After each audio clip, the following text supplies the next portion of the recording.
দুগ্ধপুষ্য মাগুলি কোলের বাচ্চাগুলিকে দুধ পান করাচ্ছে। এই অবস্থায় বাচ্চাগুলিকে ফেলে চলে যাবে, মা বলতে পারবে না। শুধু তাই নয়, কতটা ভয়ঙ্কর অবস্থা হবে। গর্ভবতী নারীদের গর্ভপাত হয়ে যাবে, তারা বলতে পারবে না, টের পাবে না, এতটা ভয়ঙ্কর অবস্থা হয়ে যাবে। এবং দুনিয়ার মানুষগুলি মাতালের মতো ছুটাছুটি করবে, যদিও তারা মাতাল না, নেশাগ্রস্ত না। ওয়ালাকিন্না আযাবাল্লাহি শাদীদ, জেনে রাখো নিশ্চয়ই আমি আল্লাহর আযাব খুবই ভয়ঙ্কর। তোমরা আবার এই কিয়ামত দিবস নিয়ে ঠাট্টা মশকরা করো না। কি অবস্থা হবে তোমরা তো চিন্তাই করতে পারছো না। সেদিন আল্লাহ যাদেরকে রক্ষা করবেন, আকাশ ও জমিনের মধ্যে এই ভয়ঙ্কর অবস্থা থেকে শুধুমাত্র কেবল তারাই রক্ষা পাবে, আর কেউ রক্ষা পাবে না। যে আয়াতটি আপনাদের সম্মুখে আমি তেলাওয়াত করেছি, এই আয়াতের আলোকে তাহলে আল্লাহ তাআলা এখানে বুরুজ বিশিষ্ট আকাশের শপথ করলেন, কিয়ামত দিবসের শপথ করলেন, এবং কিয়ামতে সাক্ষী যিনি হবেন নবী করিম সাল্লাল্লাহু আলাইহি সাল্লাম, এবং স্বয়ং কিয়ামতের কি অবস্থা হবে সেই বিষয়গুলি শপথ করে আল্লাহ বলছেন, কুতিলা আসহাবুল উখদুদিন নারি যাতিল ওয়াকুদ। হযরতে খাব্বাব ইবনে আরাত রাসূলুল্লাহর সাহাবী, কাফের বেদিনদের দ্বারা অত্যাচারে অতিষ্ঠ হয়ে, নির্যাতিত হয়ে, দুঃখে যন্ত্রণায় অতিষ্ঠ হয়ে নবীজিকে খুঁজে পেলেন। নবীজি কাবার চত্বরে, কাবার ছায়ায়, দেয়ালের ছায়ায় হেলান দিয়ে বসে আছেন। এইরকম অবস্থায় এসে হযরতে খাব্বাব ইবনে আরাত রাদিয়াল্লাহু তাআলা আনহু নবীজিকে বলছেন, ইয়া রাসূলুল্লাহ, ইয়া হাবিবাল্লাহ, আপনি আল্লাহর দরবারে আমাদের জন্য একটু দোয়া করেন, একটু সাহায্য চান। কাফের বেদিনদের অত্যাচার আর তো সহ্য হচ্ছে না। এবার নবীজি বলছেন, ওগো আমার সাহাবী, তোমরা বড্ড বেশি তাড়াহুড়া করছো।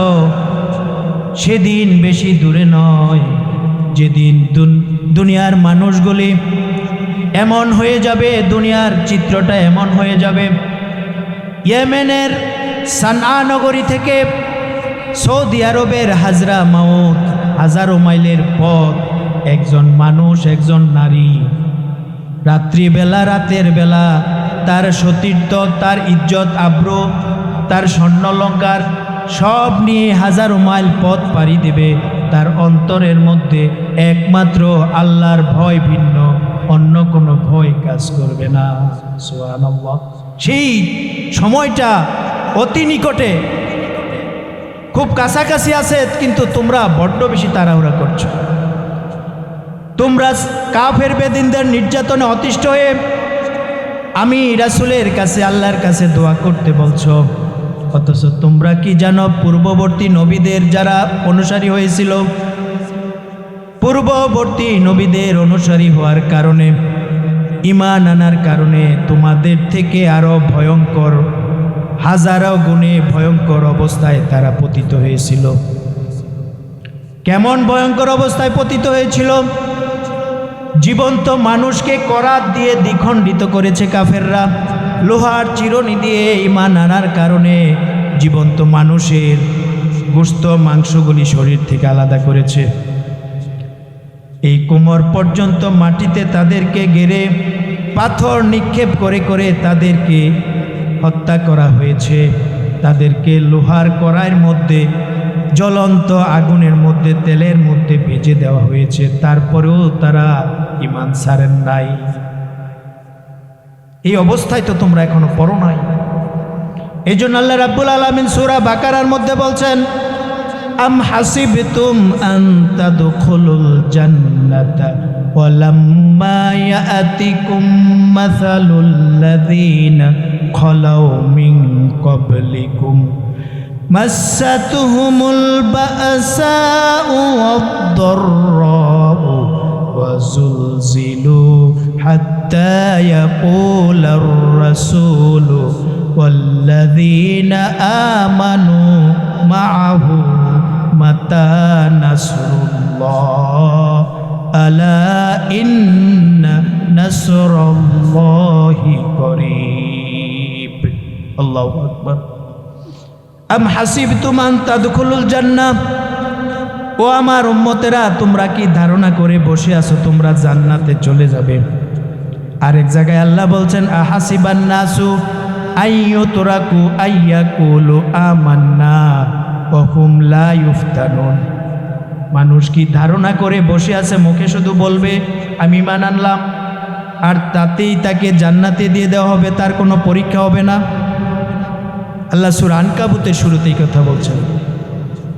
তোমরা কি ধারণা করে বসে আছো আম হাসিবতুম আন তাদখুলুল জান্নাতা, তোমরা জান্নাতে চলে যাবে, অথচ পূর্ববর্তী নবীদের অনুসারীদের উপর যেই রকম বিপদ আপদ বালা মুসিবত, অর্থ কষ্ট, দুঃখ কষ্ট, রোগ বালায় চেপে বসেছিল, এইরকম কোনো অবস্থায় এখনো তোমরা পড়ো নাই। কতটা ভয়ঙ্কর অবস্থায় তারা পড়েছিল আল্লাহ রাব্বুল আলামিন সে কথা রাসূলকে জানিয়ে বলছেন, তাদের সাথে থাকা ঈমানদারেরা এমনকি নবী রাসূলরা পর্যন্ত বলতে বাধ্য হয়েছিল মাতা নাসরুল্লাহ, কখন আল্লাহ সাহায্য আসবে। এত দুঃখ কষ্ট, এত যন্ত্রণা, এত নির্যাতন পূর্ববর্তী যুগেও এসেছিল, শুধুমাত্র ঈমান আনার কারণে তারা নবী রাসূলরা পর্যন্ত, ঈমানদাররা পর্যন্ত বলতে বাধ্য হয়ে গিয়েছিল যে কখন আল্লাহর সাহায্য আসবে।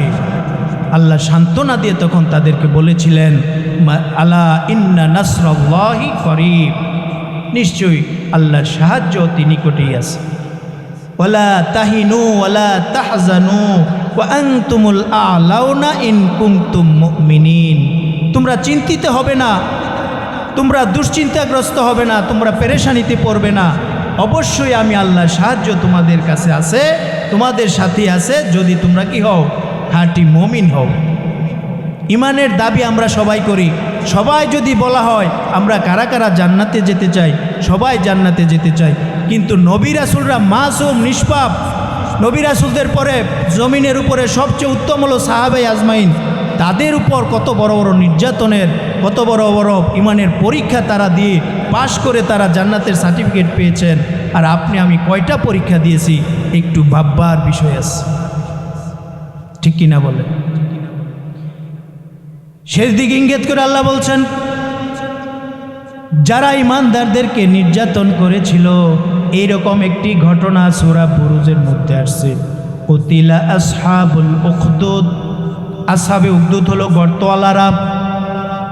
গর্তওয়ালা কারা?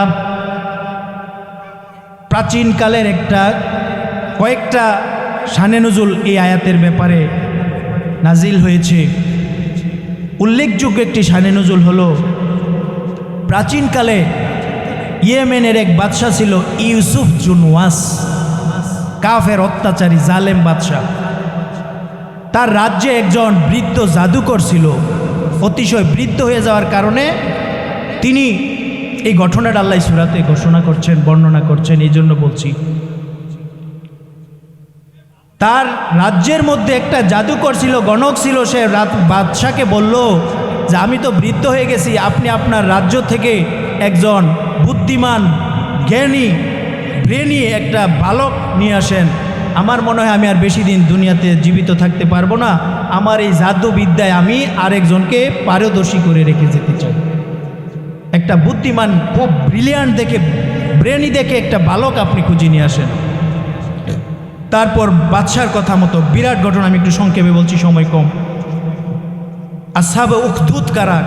কারা পরবর্তীতে ঈমানদারদেরকে গর্ত করে করে, তারা গর্তের মধ্যে লাকড়ি দিয়ে বিশাল আকার আগুন জ্বালিয়ে শুধুমাত্র আল্লাহর উপর ঈমান আনার কারণে তাদেরকে কিভাবে পুড়িয়ে মেরেছিল, সেই কাহিনী আল্লাহ তাআলা সূরা বুরুজের মধ্যে ঘোষণা করছে।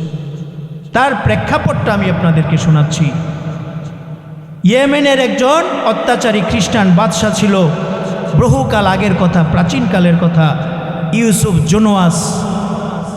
তার রাজ্যের একজন বৃদ্ধ গণক ছিল, জাদুকর ছিল, সে বলল যে রাজা মহারাজ আপনি একজন বালক নিয়ে আসেন বুদ্ধিমান দেখে, আমার মনে হয় আমি আর বেশি দিন বাঁচব না, আমার অবর্তমানে আমি ওই বালকটিকে আমার জাদুবিদ্যা শিখিয়ে যেতে চাই। তখন কথা অনুযায়ী বালক একজন খুঁজে আনা হলো। এই বালকটি রাজ দরবারে এসে এই বৃদ্ধর কাছ থেকে জাদুবিদ্যা শিখছে। আসা যাওয়ার পথে ছোট্ট কুঠিরে দেখা হয়ে গেছে একজন রাহেব, একজন পাদ্রীর সাথে। তখনকার জমিনে পৃথিবীতে খ্রিস্ট ধর্ম ছিল সত্য ধর্ম, হজরত ঈসা আলাইহিস সালামের ধর্ম ছিল সত্য ধর্ম। তো বালকটি আসা যাওয়ার পথে জাদুবিদ্যা শিখে এই রাহেব পাদ্রী একটা ঘরে বসে ইবাদত করে। তার সাথে সাক্ষাতের পর দুজনের মধ্যে কথোপকথন। এক পর্যায়ে এই বৃদ্ধ আর বালকের মধ্যে একটা সখ্যতা, একটা সুসম্পর্ক তৈরি হওয়ার পর এই বালকের কাছে এই রাহেবের পাদ্রীর কথা ভালো লেগে গেল। সে কি করলো, তার ধর্মের উপর, সে যে ধর্ম মানে সেই ধর্মের উপর বালকটিও বিশ্বাস স্থাপন করল। বিশ্বাস স্থাপন করার পর সে এমনিভাবেই রাজদরবারে যায়। একদিন দেখে আসা যাওয়ার পথে একটা বিশাল হিংস্র প্রাণী রাস্তার মধ্যে, কিছু লোক দাঁড়িয়ে আটকা পড়ে আছে, এই প্রাণীটির ভয়ে যেতে পারছে না। এখন বালকটি চিন্তা করলো, আমি যেই পাদ্রীর কাছে যাই, যেই দীক্ষা গ্রহণ করি, যদি তার সেই পাদ্রী যেই ধর্ম মানে, যেই প্রভুকে মানে, ওইটা যদি সঠিক সত্য ধর্ম হয়, যে আল্লাহ, আমি এই কথা বলে একটা পাথর হাতে নিয়ে বালকটি ওই হিংস্র প্রাণীটির দিকে ছুঁড়ে মারল। এবং সে মনে মনে এই কথা বলল যে যদি ওই পাদ্রীর ধর্ম সঠিক হয় তাহলে যেন ওই হিংস্র প্রাণীটি মারা যায়। দেখা গেছে পাথর ছুঁড়ে মারার সাথে সাথে এই প্রাণীটি মারা গেছে। সুবহানাল্লাহ। মারা যাওয়ার পর মানুষরা নিরাপদে নির্বিঘ্নে চলে যাচ্ছে। শুধু তাই না, পরবর্তীতে এই বালকটি আরও কিছু অলৌকিক ক্ষমতা আল্লাহ তাকে দিয়েছিলেন। অন্ধ জন্মান্ধকে সে ভালো করে দিতে পারত, কুষ্ঠ রোগীকে সে ভালো করে দিতে পারত। এরকম কিছু গুণ যখন তার মধ্যে অর্জিত হলো, সে আরেক দিন যাওয়া আসার পথে এই পাদ্রীকে গিয়ে বলল এই ঘটনা। তখন এবার পাদ্রী তাকে সতর্ক করে বলল, ও বালক, তুমি তো এখন আমার থেকে উত্তম হয়ে গেছো, তুমি সাবধান থেকো, তুমি এখন আর আগের মতো নিরাপদ থাকবে না। তোমার উপর এখন কিন্তু অত্যাচারের মাত্রা আসবে। কেউ যদি জানাজানি হয়ে যায়, কেউ যদি জানে তুমি আমি যেই ধর্ম মানি এই ধর্ম তুমি গ্রহণ করেছ, সত্য ধর্ম তুমি মেনে নিয়েছ, তুমি যে রাজদরবারে যাও, রাজা যদি জানে, কোনো মানুষ যদি জানে, তাহলে তোমারও রক্ষা নাই, আমারও রক্ষা নাই। সাবধান, তুমি আমার থেকে যে দীক্ষা নিয়েছো এটা কারো কাছে প্রকাশ করতে পারবে না। রাজদরবারে রাজার খুব ঘনিষ্ঠ এক লোক ছিল, জন্মন্ধ। যখন দেখা গেল এই বালকটি আল্লাহর কুদরতে, আল্লাহর ক্ষমতায় সে জন্মান্ধকে ভালো করতে পারে, এক পর্যায়ে রাজ্যের মধ্যেই খবরটা ছড়িয়ে পড়ল যে এরকম একটা বালক আছে, সে এরকম রোগী ভালো করতে পারে। তো রাজদরবারের একজন এরকম রাজার ঘনিষ্ঠ লোক, সে জন্মান্ধ, সেও এই সংবাদ জেনে এই বালকের কাছে গিয়ে বলল, আমি তো শুনতে পেয়েছি তুমি কি করতে পারো, এরকম জন্মান্ধকে ভালো করতে পারো, আমার চোখটাও ভালো করে দাও। সে বলল, আমি তো ভালো করার মালিক না, আমি তো ভালো করতে পারি না, ভালো করতে পারে কেবল একজন, তিনি আমার আল্লাহ। তুমি যদি আমি যেই সত্য ধর্ম মেনে নিয়েছি, তুমি যদি সেই ধর্মের উপর ঈমান আনো, সেই আল্লাহর প্রতি ঈমান আনো, তাহলে আমি আল্লাহর কাছে দোয়া করতে পারি, আল্লাহ তোমার চক্ষু ভালো করে দিবেন। সুবহানাল্লাহ বলবেন না? যেই কথা সেই কাজ। এই রাজার এই একনিষ্ঠ লোক ওই বালকের কথার উপর ঈমান আনলো। বালকটি আল্লাহর কাছে দোয়া করলো, তার চোখ ভালো হয়ে গেল। সুবহানাল্লাহ। এবার আবার রাজদরবারে সে কাজ করছে। আরে রাজা দেখে, আরে তুই না অন্ধ ছিলি, তোর চোখ ভালো হয়ে গেল কিভাবে? কয় না, এটা তো আপনার কাছে বলা যাবে না। পরে এক পর্যায়ে বলতে সে বাধ্য হয়েছে। বলার পরে রাজা, সে যখন বলল যে আমার মালিক আমাকে ভালো করে দিয়েছে, রাজা খুব রাগান্বিত হয়ে তাকে বলল, আমার উপরে তোর আবার কে মালিক? আবার কোন মালিক? মালিক তো আমি।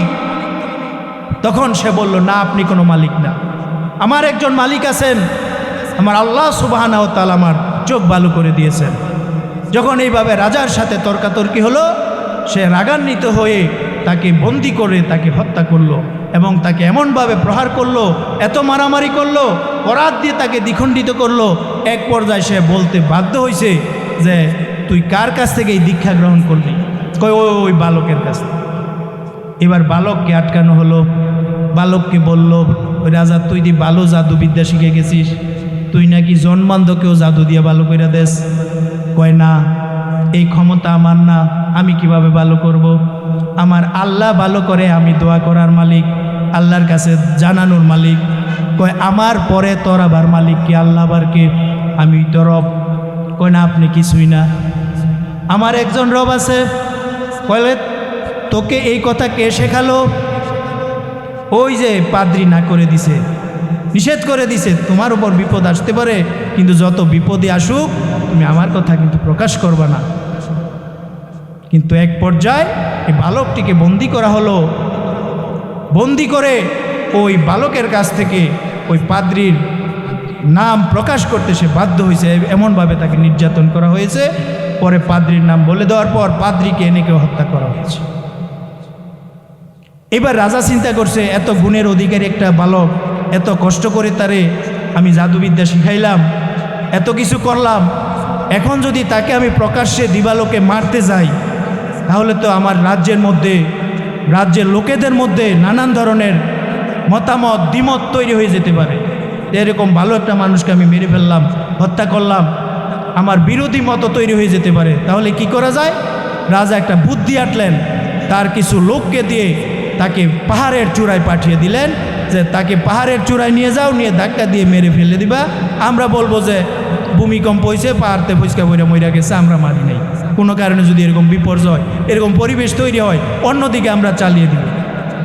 কিন্তু আল্লাহর হুকুমে এই বালকটি বলল, ইয়া আল্লাহ, আপনি দেখছেন আমি যদি আপনার সত্য ধর্ম হকের উপর টিকে থাকি, তাহলে যখন তাকে পাহাড়ের চূড়ায় নিয়ে যাওয়া হলো, কিছু লোক তাকে মারতে নিয়ে গেল, আল্লাহর হুকুমে এই লোকগুলি, ভূমিকম্প হলো, এই লোকগুলি মারা গেল, বালক সুস্থ শরীরে সশরীরে আবার রাজদরবারে ফিরে আসলো।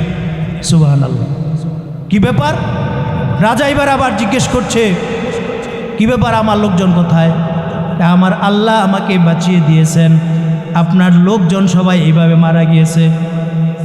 এবার রাজা চিন্তা করলো, এইভাবে তো হবে না, আরেকটা পদ্ধতি অবলম্বন করি। গভীর সমুদ্রের মধ্যে, জাহাজের মধ্যে আবার কিছু লোককে প্রেরণ করা হলো বালককে সাথে দিয়ে, যে তাকে প্রচণ্ড ঝড়ের মধ্যে, ঢেউয়ের মধ্যে, মাঝ সমুদ্রে নিয়ে তোমরা কি জাহাজ থেকে ফেলে হত্যা করবে, আমরা বলবো নৌকা ডুবিতে মারা গেছে। পূর্বের ন্যায় ঘটনা। এবারও বালকটি আল্লাহর কাছে সাহায্য চাইলেন, দোয়া করলেন, আপনার ধর্ম, যেই ধর্ম আমি গ্রহণ করেছি, আপনার উপর আমি আল্লাহ, আপনার উপর ঈমান এনেছি, আমি যদি হক পথে থাকি তাহলে আপনি আমাকে রক্ষা করেন। সাথে সাথে একটি ঘূর্ণিঝড় আসলো, ওই যেই লোকগুলি তাকে হত্যা করতে নিয়ে গেল সবাই মারা গেল। সশরীরে সাগরের তীর দিয়ে হেঁটে বালক আবার রাজদরবারে এসে হাজির। সুবহানাল্লাহ। আপনাদের কোনো গল্প শোনাচ্ছি না, সূরা বুরুজের তাফসীর শোনাচ্ছি, শানে নুজুল শোনাচ্ছি। বালকটি যখন ফিরে আসলো, আবার রাজা অবাক, কি ব্যাপার, আমার লোকজন কোথায়? পূর্বের ন্যায় সে বলল এই ঘটনা। এবার বালকটি নিজে বলছে, রাজা মশাই, আপনি যত চেষ্টা করেন এই সব পদ্ধতি দিয়ে আপনি আমাকে মারতে পারবেন না, তবে আপনি যদি আমি বালকের শিখানো পদ্ধতি দিয়ে যদি আমাকে হত্যা করতেই হয়, আপনার মারার যদি এতই স্বাদ জেগে থাকে, তাহলে আমি যেইভাবে বলি এইভাবে আমাকে মারতে পারবেন। তাহলে সেটা কি? কয়, বিশাল ময়দানের মধ্যে রাজ্যের সকল লোকজন জমায়েত করেন, সবাইকে ডাকেন, ডাকার পরে একটা শুলি তৈরি করেন, একটা শুলির মধ্যে আমাকে হাত পা বেঁধে আমার জুরির মধ্যে অনেকগুলো তীর, ধনুক থেকে বাছাই করে একটা তীর নেন, তীর নিয়ে বিসমিল্লাহি রব্বিল গোলাম, এই রব, গোলামের রব আল্লাহর নামে এই কথা বললা আমার বরাবর, কি বুক বরাবর, মাথা বরাবর তীর নিক্ষেপ করেন যদি আমাকে মারতে চান। রাজার এই বালকের শিখানো পদ্ধতি অনুযায়ী সকল মানুষকে রাজা মাঠের মধ্যে সমবেত করলেন, জমায়েত করলেন, ডাকলেন, এবং তার শিখানো পদ্ধতিতে তার ঝুড়ি থেকে একটি তীর নিয়ে এইভাবে বিসমিল্লাহি রব্বিল গোলাম, গোলামের রব আল্লাহর নামে এই কথা বলে নিক্ষেপ করার পর এই বালকটি শহীদ হয়ে গেল। সুবহানাল্লাহ। আল্লাহু আকবার। সমবেত লোকজন যখন এই ঘটনা সচক্ষে দেখলো, সবাই আল্লাহু আকবার বলে চিৎকার বলল। তাফসিরের মধ্যে লিখেছে লোকেরা তিনবার আল্লাহু আকবার, আল্লাহু আকবার, আল্লাহু আকবার এইভাবে চিৎকার মেরে মেরে তারা সকলে বলল, যেই বালক যেই রবের প্রতি ঈমান এনেছিল, আমরাও সেই রবের প্রতি ঈমান আনলাম। সুবহানাল্লাহ। দেখেন, আল্লাহর প্রতি ঈমান আনার কারণে এক বালককে হত্যা করতে গিয়ে এটা এবার গোটা রাজ্যের মানুষ সবাই বলতেছে, আমরা এই দৃশ্য দেখে অবাক হয়ে গেছি, আমরা আর এই ভ্রান্ত কুফরি মতবাদের মতো উপর আর অবিচল থাকতে চাই না, আমরাও সবাই বালকের রবের কালিমা গ্রহণ করে নিলাম। আল্লাহু আকবার। এবার রাজা চিন্তা করলো, কি লাভ হলো, আমার আরো ক্ষতি হয়ে গেল। এক বালককে মারতে গিয়ে রাজ্যের সবাই ঈমান এনে নিয়েছে। এবার আবার পরামর্শ করলো কি করা যায় এই লোকগুলিকে তাফসিরের কিতাবে লেখে। মুফাসসিরগণ বলেন ৭০,০০০ ঈমানদারদেরকে এই রাজা ইউসুফ জুনওয়াস বিশাল আকৃতির গর্ত করে করে গর্তের মধ্যে আগুন জ্বালিয়ে জ্বালিয়ে তাদেরকে আগুনে পুড়িয়ে মেরেছিল। সেই কথাই আল্লাহ বলছেন, কুতিলা আসহাবুল উখদুদ। আসহাবে উখদুদ যারা, তারা কি কুতিলা নিহত হয়েছে। এরকম আগুন প্রজ্বলিত হয়েছিল। পরবর্তী পর্যায়ে এরকম একটা অবস্থা হয়েছিল, তারা এই আগুন জ্বালানোর দৃশ্য দেখার জন্য, ঈমানদাররা কিভাবে মরে একটু মজা নেওয়ার জন্য, দেখার জন্য তারাও এই আগুনের কুণ্ডলীর গর্তের চতুর্পাশ দিয়ে সারিবদ্ধভাবে বসেছিল। মুফাসসিরগণ বলেন আগুনের তাপ এত বেশি হয়েছিল, পরবর্তীতে যারা ঈমানদারদেরকে মারতে গর্তে ফেলেছিল ৭০,০০০ ঈমানদারদেরকে তারা হত্যা করেছিল, সাথে সাথে তারাও সবাই মারা গিয়েছিল আগুনে পড়ে। একজন মাকে তার কোলের শিশু সহ গর্তের মধ্যে আগুনের মধ্যে ফেলে দেওয়ার জন্য আনা হলো। মা চিন্তা করতে লাগলেন, আমার কোলে তো শিশু বাচ্চা, আমি কি করব? কাফের বেদিনদের কথা কি মেনে নিব নাকি আগুনে ঝাঁপ দিব? মুফাসসিরগণ লিখেন, এই কোলের শিশু বাচ্চাটির জবান আল্লাহ খুলে দিলেন। কোলের বাচ্চাটি মাকে বলতেছে, মা তুমি কেন দেরি করছো? তুমি তো দেখতে পাচ্ছ আগুন, আমি তো দেখতে পাচ্ছি জান্নাত। সুবহানাল্লাহ। যখন কোলের শিশুটি মাকে এই নির্দেশনায় কথা বলল, মা আর এক সেকেন্ড, এক মুহূর্ত দেরি করে নাই, সাথে সাথে সবাই আগুনে ঝাঁপ দিয়ে পড়ল। কুতিলা আসহাবুল উখদুদিন নারি যাতিল ওয়াকুদ ইয হুম আলাইহা কুদ। সবাই এই গর্তের চতুর্পাশ দিয়ে বসেছিল এই দৃশ্য দেখার জন্য, ঈমানদারেরা কিভাবে পুড়ে মরে। ওহুম আলা মা ইয়াফআলুনা বিল মুমিনিনা শুহুদ। ঈমানদারদের সাথে তারা যে আচরণ করছিল সেই দৃশ্য অবলোকনের জন্য, দেখার জন্য, মজা নেওয়ার জন্য তারা সারিবদ্ধভাবে দাঁড়িয়ে বসে গিয়েছিল। কি অপরাধ ছিল তাদের? পরের আয়াতে আল্লাহ সেই কথাই বলছেন, ওয়ামা নাকামু মিনহুম ইল্লাইউমিনু বিল্লাহিল আজিজিল হামিদ। তাদের আর কোনো অপরাধ ছিল না, একটা মাত্র অপরাধ ছিল, তারা প্রশংসিত পরাক্রমশালী মহান রবের প্রতি তারা ঈমান এনেছিল। এই হলো ঈমানদারদের যুগে যুগে ঈমান আনার কারণে কি পরিমাণ নির্যাতন, কষ্ট তাদেরকে সহ্য করতে হয়েছে। তারপরেও ঈমানদার যারা, প্রকৃত ঈমান যারা এনেছিল, তারা ঈমানের এতটা স্বাদ পেয়েছিল, এতটা মজা পেয়েছিল, তারা শাহাদাতের পেয়ালাকে, তামান্নাকে তারা হাসি মুখে বরণ করে নিয়েছে, মৃত্যুকে আলিঙ্গন করেছে, কিন্তু বাতিল শক্তির কাছে, কাফেরদের কাছে তারা কখনো মাথা নত করে নাই। এই গেল অতীত যুগের কথা। বর্তমান যুগেও যারা বিভিন্নভাবে ঈমানের পরীক্ষা দিয়ে চলছে, তাদেরকে বিভিন্নভাবে ফাঁসির কাস্টে ঝুলতে হয়েছে, মরতে হয়েছে। বিভিন্ন রাজা বাদশাদের ঈমান আনার কারণে আপনারা সকলেই জানেন মিশরের নির্বাচিত ভোটে নির্বাচিত রাষ্ট্রপতি ছিলেন মুসরি। তাকে স্বৈর শাসকরা জেলে ভরে তাকে হত্যা করেছে, বিষ প্রয়োগ করেছে। জেলের মধ্যে সে শুধু বলতো যে আমাকে আর কিছু দরকার নেই, একটা কোরআন দেন, আমি যেন কোরআন তেলাওয়াত করতে করতে আমার রবের কাছে চলে যেতে পারি। কিন্তু জালেম শাসকরা যুগে যুগে দেখা গেছে ইমানদারদের সাথে এইরকম বৈরী আচরণ, শত্রুতা করেছে। একটা কোরআন পর্যন্ত জেলখানায় মুসরিকে দেওয়া হয় নাই। আমাদের বাংলাদেশ এরকম নজির আছে না নাই?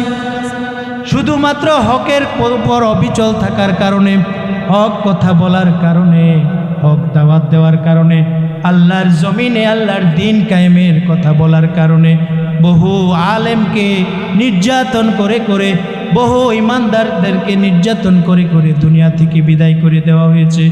কিন্তু তারা কাফের বেদিন বাতিল শক্তির কাছে এক মুহূর্তের জন্য কি করেন নাই?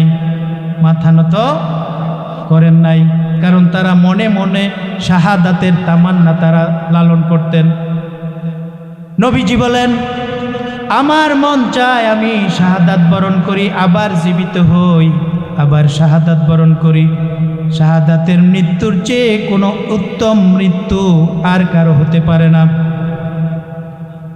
ঠিক কিনা বলেন? নবীজি বলেন, যাদের দিলের মধ্যে শাহাদাতের তামান্না নাই তাদের মৃত্যু হবে মুনাফিকের মৃত্যু। আর মুনাফিকের মৃত্যু যদি হয়ে যায়, ইন্নাল মুনাফিকিনা ফিদ-দারকিল আসফালি মিনান নার, জাহান্নামের সবচেয়ে নিচের স্তরে মুনাফিকদের অবস্থান। আর যদি আপনি আমি যেই রবকে রব বলে মানলাম, ইন্নাল্লাযীনা ক্বালু রাব্বুনাল্লাহ সুম্মা ইসতাকামু, রবকে রব বলে মানতে হলে রবকে সৃষ্টিকর্তা মানতে হবে, রবকে লালন পালন কর্তা মানতে হবে, রবকে আইনদাতা বিধানদাতা মানতে হবে। এই সব কয়টি যদি মানতে পারি তাহলে আমি রবকে রব বলে মানলাম। রবকে রব বলে মানার পরে আমরা যদি এই কথার উপর মৃত্যু পর্যন্ত ইস্তেকামাত থাকতে পারি, অবিচল থাকতে পারি, তাহলে আমাদের ইমানদারদের মৃত্যুটা কেমন হবে? আল্লাহ বলছেন, ইন্নাল্লাযীনা ক্বালু রাব্বুনাল্লাহ, নিশ্চয়ই যারা বলল আমাদের রব আল্লাহ, সুম্মা ইসতাকামু, এবং এই কথার উপর ইস্তেকামাত থাকলো, প্রতিষ্ঠিত থাকলো, তাতানাজ্জালু আলাইহিমুল মালাইকাতু আল্লা তাখাফু ওয়ালা তাহজানু ওয়া আবশিরু বিল জান্নাতিল্লাতী কুনতুম তুআদুন, প্রতিশ্রুত যেই জান্নাত, সেই জান্নাত আপনার আমার জন্য ব্যবস্থা করে দিবেন কে? তাহলে যত বিপদ আপদ বালা মুসিবত আসুক না কেন, আপনাকে আমাকে প্রকৃত ইমানদার যদি হয়ে থাকি, যুগে যুগে যেভাবে ইমানের নজরানা ইমানদারগণ পেশ করেছেন, আপনার আমার উপরও এরকম বিপদ আপদ বালা মুসিবত আসতেই পারে। আল্লাহ বলছেন, শুধু মুখে বলবা ইমান আনছি আর আমি কোনো পরীক্ষা নেব না, তোমাদেরকে ছেড়ে দেব, অতটা সহজ মনে করো না। আর তোমরা এতেই মনে করছো জান্নাতে চলে যাবা, এত সহজ না। এই জন্য আসুন ভাইরা, আমরা প্রকৃত যে ইমান সেটা গ্রহণ করি। আর প্রকৃত ইমান যখন আপনি আনবেন, আর এই ইমানের উপর আল্লাহকে রব বলে যখন আমরা মানব, তখন আল্লাহকে যখন আমরা সৃষ্টিকর্তা মানব, আল্লাহকে যখন আমরা কি লালন পালন কর্তা মানব, আল্লাহকে আমাদের কি বিধানদাতাও মানতে হবে। ঠিক কিনা? ফ্যাক্টরির মালিক বিশাল ফ্যাক্টরি করেছেন, কর্মচারী নিয়োগ দিয়েছেন, আইন কি আপনি আমি করে দিব? কর্মচারীরা করে দিবে? বিশাল জগৎ যিনি সৃষ্টি করেছেন, আমাদেরকে সৃষ্টি করেছেন, আকাশ জমিন সৃষ্টি করছেন, আমাদেরকে লালন পালন করছেন, আইন কি উনি সৃষ্টি করেন নাই? কিভাবে চলবে এই জগৎ? তাহলে আমরা আশরাফুল মাখলুকাত হয়ে, সৃষ্টির সেরা জীব হয়ে আমরা কি করছি? আর এক মানুষের বানানো আইন মানছি।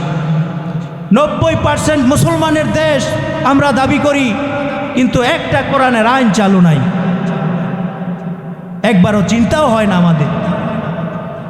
অথচ বনের নিকৃষ্ট জীবজন্তু জানোয়ার, বনের রাজা সিংহ যদি বনের মধ্যে বলে আল্লাহর নিকৃষ্ট সৃষ্টি তারা, যে আমি বনের রাজা, আমি কালকে থেকে আইন করে দিলাম, অন্যান্য সকল প্রাণীরা কাল থেকে আমার আইন মানতে হবে, মানবে কিনা বলে?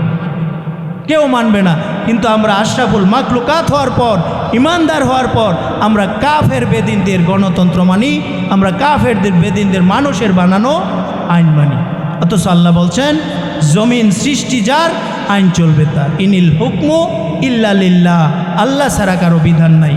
নামাজ পড়তে গিয়ে মসজিদে গিয়ে আমরা আল্লাহর বিধান মানি, জানাজা পড়তে গিয়ে আল্লাহর বিধান মানি।